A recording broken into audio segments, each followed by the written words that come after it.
archeologinis objektas, nes šiandien matomas Tibetas piliakalnis toje vieta ir šalia išlikusi gyvenvietė.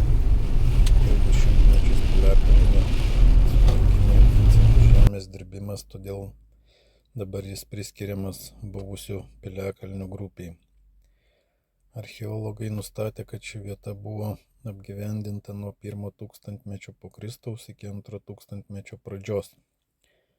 Piliakalnis stovėjo nedidelėje aukštumoje, o greta plytėjo apie 70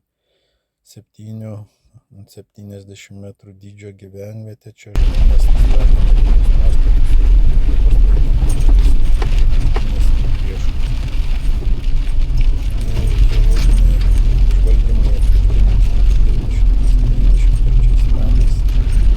Išsamesni tyrimai vyko 1979, 1990, 1992, 1998, 2002 ir 2004 metais. Tyrimo metu aptikta kultūrinio sluoksnio liekanų,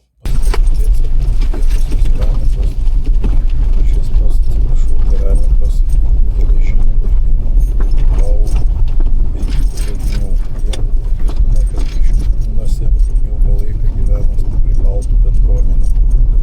Nors pats piliakalnis neišliko, Šinkūnų archeologinė vietovė yra svarbus Lietuvos kultūros paveldo objektas. Tai padeda suprasti, kaip prieš daugiau nei 1000 metų gyvenimo protėviai, kaip atrodė jų įtvirtintos gyvenvietės.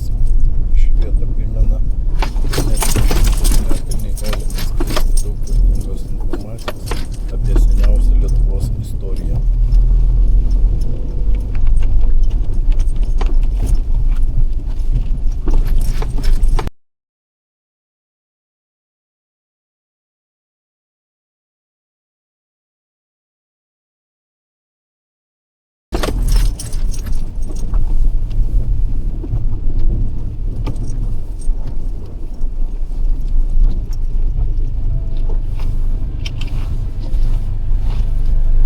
Nu ką, šokam, bandom eiti. Piliakalniukas.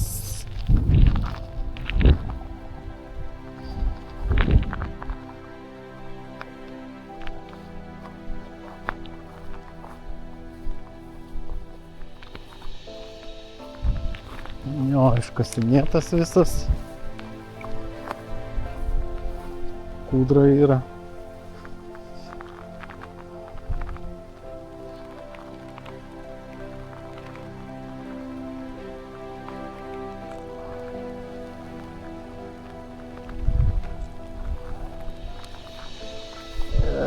Kaip iš čia visas išdarinėtas urvai, kaip ir visur.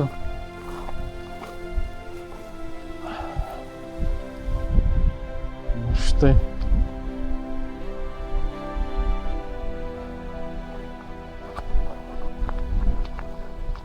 Kasgi čia per grybas?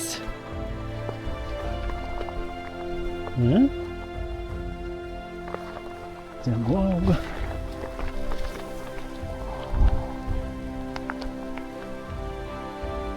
Pasižiūrim, ar mes čia. Iš principo mes ant piliakalnio ir esame. Ant Šinkūnų piliakalnio.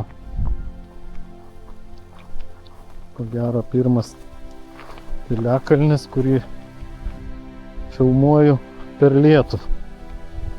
Aišku, aš jų esu ne vieną aplankęs ir taip per lietų, bet anksčiau nefilmuodavau iš jų. Tiesiog važiuoji, apeini ir išeini. Na, jis čia iškasinėtas konkrečiai. Kažkieno tai. Kieno negaliu pasakyti. Ar tų legaliųjų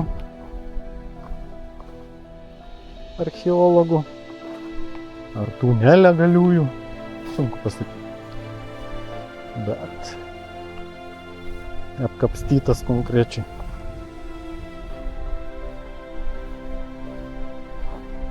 Na tai va. Toliau čia nelabai kur praeisim. Einam atgal.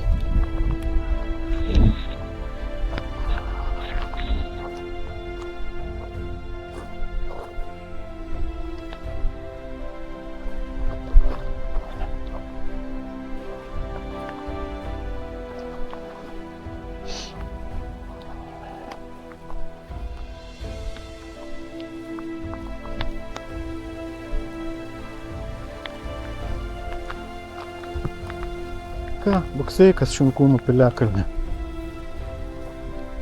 Laikykis.